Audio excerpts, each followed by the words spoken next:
I totally forgot I had a spa appointment today. Walk to the hospital, will you? Come on, hurry up and get out. If you don't get out yourself, I'll make you get out. My granddaughter Avery and I were confused, both of us delirious with high fever. On a snowy day, we had both come down with a fever. We were in the car, being driven to the clinic by my daughter-in-law Riley, after pleading with her. We couldn't understand Riley's words and were unable to stand up from our seats in the car. Apparently, she didn't like that. Riley came around to the back seat and literally dragged Avery and me out of the car. Now the nuisances are gone. Just make it to the clinic on your own, she said, laughing as she drove away. Mom, did she really just abandon us? Even in such a situation, Avery still saw her as her mother. Even before this incident, Avery had been mistreated by Riley. She kept all the harassment from us adults, acting bravely. But when you're sick, your true feelings come out. In her feverish delirium, Avery teared up as she watched the car driving away. We had been enduring Riley's mistreatment for a while, but this was the last straw. I managed to make a call from the hospital to a certain person. I am Mila Smith. I retired last year and am a 60-year-old housewife working part-time. Until 6 months ago, I lived with my husband in a small house. But then, my husband suddenly passed away from an illness. Just 2 months after it was discovered. It was such a sudden event, both my son Theo and I had a hard time accepting it as reality. Especially me, as I had been with my husband since middle school. We were practically one. Right after he passed, I couldn't even eat. Clearing out his belongings in our home, I couldn't stop crying and made little progress. Occasionally, Theo would come over to help me. Gradually, I accepted reality and finished organizing the house. That's when Theo suggested I live with him and his family. But you have a wife, so I'll pass. Theo married around the age of 30. His wife, Riley, 2 years younger than him, was a stay-at-home mom. They met at work, and it was Riley who made the first move. Theo was impressed by her passionate approach, and after dating for about 6 months, they had a quick wedding. Riley, who quit her job for marriage, soon had their daughter, Avery.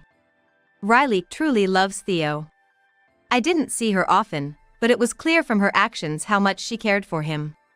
Perhaps that's why she wanted to keep her distance from us. Riley and Theo had bought a condo about an hour's drive from our house and lived there. But Theo always cared greatly for his parents. He even bought me a fridge for my birthday once. Not just that, he would take me and his family on trips for mine and my husband's wedding anniversary. From an outsider's perspective, he's a son with strong family ties. We didn't spoil our kids in every way, you know. We always made sure to praise them when they did well, and we didn't hesitate to scold them when they did something wrong or bad. Even after getting married, we told Theo not to feel obligated towards us but to prioritize Riley and their family. However, Theo always said, Riley is so understanding. She always supports me, and never changed his behavior. But I guess Riley had her grievances with Theo. Whenever it was just us women, she would indirectly say things that felt hostile. She never did anything direct like breaking things, but I worried that something might happen if we spent too long together. Theo is a good kid, but he's not great at picking up on things. Maybe Riley finds this convenient, as she always behaves like a gentle and kind woman in front of Theo. I guess they get along fine that way. Honestly, because of these circumstances, I had some reservations about moving in with them. Living alone can be tough, right? Besides, Riley and Avery are all for living together. With my granddaughter Avery around, I probably wouldn't be alone with Riley too often. And it's unlikely she'd do anything in front of Theo. Avery is a cheerful kid, more like Theo in personality. And she's quite fond of me. Holding on to a faint hope, I nodded my agreement. All right. I'll be careful not to be a bother. I'd like to live with you all. You're more than welcome. We've got a room ready for you. Since I wasn't giving up my own home, I only needed to pack the essentials. So, I moved in with them, leaving my most treasured items at my own house. But my faint hope was quickly shattered. After I moved in, Riley started harassing me, especially when Theo wasn't around. She'd open packages that were delivered for me, eat the ice cream I bought without asking. And sometimes she wouldn't wash my laundry. "You're capable of doing it yourself, so please do. And buy your own detergent." If I tried to use the dryer, she'd get angry about the wasted electricity. I reluctantly started separating my laundry into a different basket. And Theo? He didn't notice a thing. In fact, he thought I was doing these chores voluntarily. Probably because he wasn't home much and left all the housework to Riley. Riley, in front of Theo, would actively take care of Avery, so their household seemed to function well enough. But for me, this life was stifling. I debated many times whether to tell Theo or to leave the house. But I figured if I just put up with it, everything would be fine. I didn't come here to break up a family that has a child. Instead of talking to Theo, I started keeping a diary of my unspoken thoughts. I detailed everything that happened, in case I needed evidence in the future. Using a voice recorder might have been more concrete evidence. But I didn't want to escalate things, so I didn't go that far. It's frustrating, but I'm living under their roof. I decided to put up with it until things settled down. That was until I saw Riley mistreating Avery. I caught her taking Avery's stuffed animal doll and throwing it in the trash. It didn't seem like discipline or teaching. Theo has always been fond of kids, and he adores his daughter Avery to no end. Almost like she can do no wrong in his eyes. He regularly buys her whatever she wants, like the stuffed toy that was just thrown away. There was no indication that Avery had been misbehaving, so I asked her, "Avery, what happened?" "It's always like this." "Always?" "When Dad's here, nothing happens.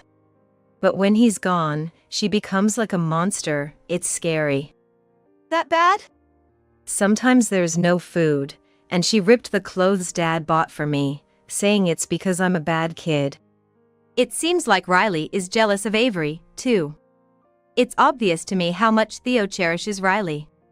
The engagement and wedding rings he bought for her were from the expensive brand she wanted, costing over $10,000 in total. He never misses giving her gifts for birthdays or anniversaries. Still, it seems Riley feels she's not his #1 priority. In front of Theo, she acts like a good mother, but when he's not around, she's like a dictator. "When I'm with Dad, Mom is so nice and buys me everything. But I'm scared of getting her angry, so please keep what I said a secret."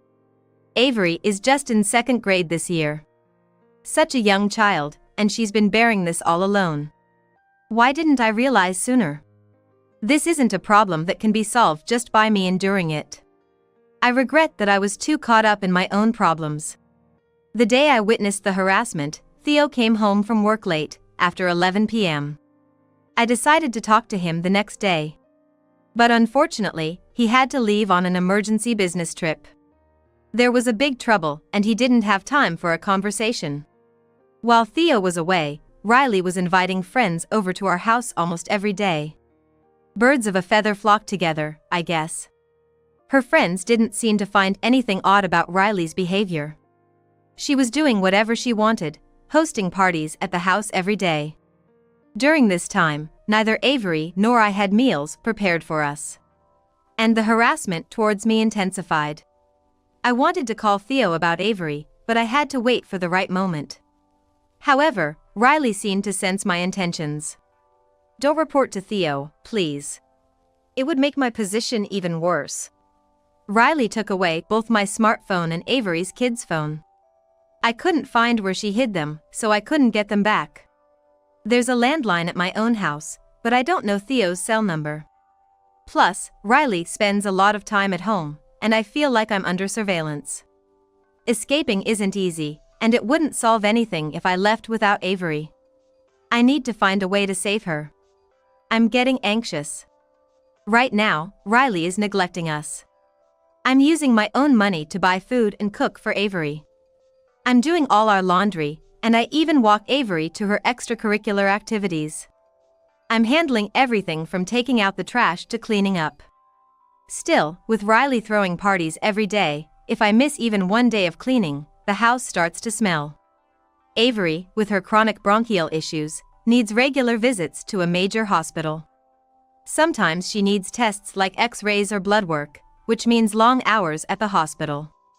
I'm the one accompanying her and listening to the doctors. Grandma, are you pushing yourself too hard? I'm fine, honey. Grandma's here to take care of you. Yeah. I just wish Dad would come home soon. Seeing Avery tear up like that, I felt an urgent need to resolve this situation. It's only been 2 months since I moved in. I quit my part-time job when I moved, and I'm not part of any community groups like a senior center. With my smartphone taken away, I have no way to contact anyone. Right now, I have nobody to talk to about this. I don't even know how long Theo's business trip will last. It's the beginning of a period of despair. 2 months into this life, in February. Perhaps due to global warming, this year has been marked by extreme temperature fluctuations. I think the mental stress is a factor, but both Avery and I have been unwell. Avery has missed school occasionally, but she says school is better than home. And keeps going. Then came the day of a once-in-a-decade snowstorm. Feeling unwell from the day before, I woke up with a fever of 102 degrees Fahrenheit. It wasn't just me, Avery also seemed to have a fever and was struggling even to get up. We didn't have any fever reducers or pain relievers at home.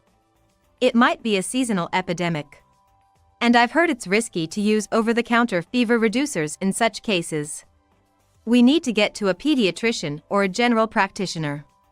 Riley has known about our health issues and has done nothing so far. I don't expect her to do anything this time either. The nearest hospital is about a 10-minute walk. Though Avery is only in 2nd grade, she's a bit taller than her peers. And I'm over 60 now. Even though I've never been seriously injured, it's physically demanding. If only I wasn't down with a fever. But wishing doesn't change reality. Somehow, I managed to convince Riley to let me use the landline to call a taxi. But because of the heavy snow, all the taxis were out, and they couldn't dispatch one for us. With no way to tell how long it would take, we were refused service. How can I get Avery to the hospital? I had no choice but to ask Riley for help. After much deliberation, I decided to go with that plan. Please, Riley, can you drive us to the hospital? I pleaded with Riley. She looked contemplative for a moment before saying, "Okay, I will. But you know, asking me for a favor means you owe me something in return, right?" Basically, she was saying if she's going to act like a taxi, I need to pay her. There could be something seriously wrong with Avery. If paying her is what it takes, I have no choice but to go along with it. It's not much, but will this do? I handed over all the money I had in my wallet, $100, to Riley. It must have been less than she expected, as her face showed clear displeasure. It's no wonder the amount was small. I had quit my part-time job. And despite this, I was covering the expenses for Avery that Riley didn't pay. This $100 was significant for me, but I had no choice. Riley, still looking unsatisfied, put the money firmly into her wallet. "Well, all right. Hurry up and get ready," she said, reluctantly agreeing to take us. I was worried her mood might change any minute. I quickly got Avery, who was very weak, ready, and we got into the car. Because of the rush, I was still in my pajamas. Riley just stared at her phone the whole time we were getting ready. As we set off in the blinding white snow, I could feel the tension in her rough driving. Halfway to the hospital, the car came to an abrupt stop. What's wrong? Did something break? I just remembered, I have a spa appointment today. Walk the rest of the way to the hospital, will you? Come on, get out quickly. If you don't get out yourself, I'll make you get out. Avery and I, both delirious with high fever, were confused. We couldn't understand what Riley was saying and couldn't get up from the car. Apparently, she didn't like that. Riley came around to the back seat and literally dragged Avery and me out of the car. Now the nuisances are gone. Just make it to the hospital on your own," she said, laughing as she drove away. Mom, did she really just abandon us? Even in such a situation, for Avery, Riley was still her mother. With tears in her unfocused, feverish eyes, Avery watched the car drive away. "Avery, let's get to the hospital first. We'll figure out something about your mom." I might not have been very convincing, as I hadn't been able to do much until then. But that was all I could offer her at the moment. I was fighting back tears of guilt and helplessness. Supporting each other, we somehow managed to walk to the hospital. "Mom." Even while receiving N4 treatment, Avery talked about Riley. "Why does my young granddaughter have to suffer like this?" My patience had reached its limit. Fortunately, it was the hospital Avery regularly visited, so they agreed to admit her. Life in the hospital was more restful than at home. I realized then how much I had been on edge. After a bit of mental and physical recovery, we were ready to be discharged. It had been 3 days. Returning home, Riley was visibly shocked to see us. "Seriously? You're alive?" While thinking what a terrible thing to say, I instinctively hid Avery behind me.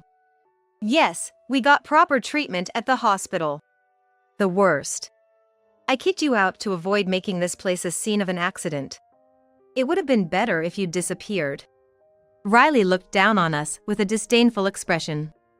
Her surprise at seeing only us return turned into shock when someone else appeared. "Riley, what are you saying?" The person who came up behind us was Theo. "Theo, why are you here?" During our hospital stay, I had called a particular person. It was Theo. As Avery's regular hospital had Theo's cell number for emergencies, I asked the hospital to let me call him to report our admission. They allowed it, considering our blood relation. It seemed Riley had been regularly updating Theo. But she hadn't mentioned our ill health. She told him she was handling all the household chores. "It's been cold lately. You two rest up. Can Riley take over for you?" "Riley isn't here." "Why not? Did she already leave?" "Riley was supposed to bring us, but she kicked us out of the car." I told Theo everything about how Riley had been treating us, not sparing any details. I reported how she harassed both Avery and me and hadn't done any household chores since Theo left on his business trip. "I can't believe Riley would do such things, but if you say so, it must be true. I'll hurry back, just wait a little longer." Initially, Theo had denied what I said. But as I kept talking fervently, he seemed to realize it was serious. However, he needed to see evidence with his own eyes to be convinced. I strongly urged him to come and see the situation himself and asked him to take some time off work. As promised, Theo managed to finish his work early and returned home temporarily. "Riley, what's all this about? Explain everything. Is what you just said really how you feel?" "It's not true. That was just a joke." "Mom, let's stop this now." Avery, who had been quietly observing our argument, spoke up. Through tears, she started recounting the treatment she had received from Riley. Though she stumbled over her words at times, the harshness of her experiences was too much for a grade schooler. "I can't believe this. I didn't think she was that kind of person. It's not true. Avery, stop lying." Theo, usually gentle, had a tense expression. He rushed to comfort Avery, who continued to cry. Ignoring Riley, who kept denying everything, I took out my diary. "Here's the proof. This is all your handwriting, right? You made it all up.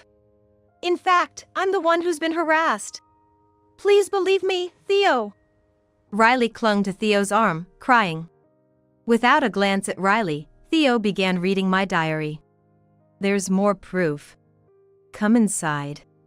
I regretted not having bought a voice recorder. But it was too late to turn back now.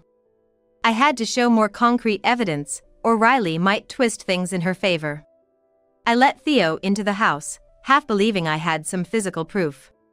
My intuition was correct. It seemed Riley had thrown another party at home yesterday. The living room was littered with empty alcohol cans and leftover food packages. With us having been away for 3 days, there was a slight odor too.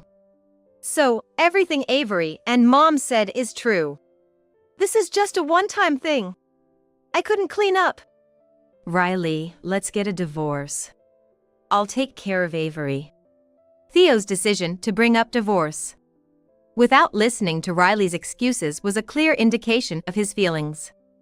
Riley, faced with the prospect of divorce, couldn't accept it. "No, I won't let you go," she cried like a child, unable to have a rational conversation. Theo quickly called Riley's parents to explain the situation. The call was on speakerphone, so we could hear her parents' reactions. They sounded very shocked, followed by what seemed like a sigh. They apologized profusely before hanging up. You can imagine that Riley wasn't in a state to have a coherent conversation right then. Riley remained inconsolable, repeatedly apologizing to Theo but never explaining anything to us. It was clear we couldn't stay there forever. The 3 of us, excluding Riley, decided to start living in my house. Theo, unable to let go of his feelings, tried to talk to Riley several times. But she just kept denying everything. I didn't do anything wrong. It made me angry all over again. She wasn't always bad. I would have reconsidered if she changed her attitude, but with no change in her behavior, Theo decided to go through with the divorce. The divorce was finalized through lawyers since a conversation with Riley was impossible. Avery initially resisted the idea. "Mom is so pitiful. Dad should stay with her." Despite the harassment she had faced. Probably because Riley behaved well in Theo's presence. That little bit of sweetness was hard to forget. In a way, maybe Riley was pitiable too, her life changing dramatically after meeting Theo. Hearing Avery's words, I felt pity for Riley for the first time, beyond just anger. But Theo and I always showed Avery love. Living without fear of others' faces is surely more peaceful for Avery. Adjusting to life in our house and feeling safe away from her mother, Avery gradually decided to distance herself from Riley. Theo could have sought child support and alimony but chose not to, unable to cut ties completely. Since Riley was a stay-at-home wife with no savings or income, there were no financial claims made, and the divorce was solely based on other grounds. Riley's parents, having received the news from Theo, flew in from their remote countryside home, which took some time due to the distance. After the divorce was finalized, Riley was taken back by her parents to be cared for at their home. They came to us directly to apologize for the trouble caused. Especially to me, they offered cash as a form of reparation. According to Riley's parents, she seemed to have suffered a mental breakdown after separating from Theo. Since her student days, she had a tendency to become deeply involved in relationships. There had been several instances where she had caused trouble or harassed her partners. Each breakup led to her being deeply depressed and often confined herself at home. As she matured and her life outside of personal relationships became more fulfilling, she appeared to have stabilized mentally. That was when she met Theo and fell in love. Theo, being kind-hearted, always tried to keep her reassured. However, she was displeased with his kindness towards others. All these factors culminated in the current situation. With her parents' help, she started visiting a psychiatrist. But she was struggling to recover, mostly staying in her room. Hospitalization was considered, but for now, she was being closely monitored at home. All contact information for Theo was deleted on the doctor's advice. And Theo also deleted hers, meaning they would no longer be in contact. I declined to accept the reparation money, asking them to use it for Riley's treatment instead. Theo seemed unaware of Riley's current state. We, as parents, debated whether to inform him. But Theo and Avery might not want to be reminded of it. Especially for Avery, who might blame herself saying, "If only I wasn't there." The scars Riley had inflicted on her during her childhood were still profound. We decided to keep it between us, the parents. Living with Theo and Avery started, and it hasn't been a burden at all. I feel sorry that Avery had to change schools. But she says it doesn't bother her. Theo tries to finish work early and come home. I haven't resumed my part-time job, instead joining a local exercise club for seniors. This incident made me realize the importance of engaging with the community. And I've made acquaintances in the neighborhood. Now, I'm living modest but happy days with my beloved son and granddaughter.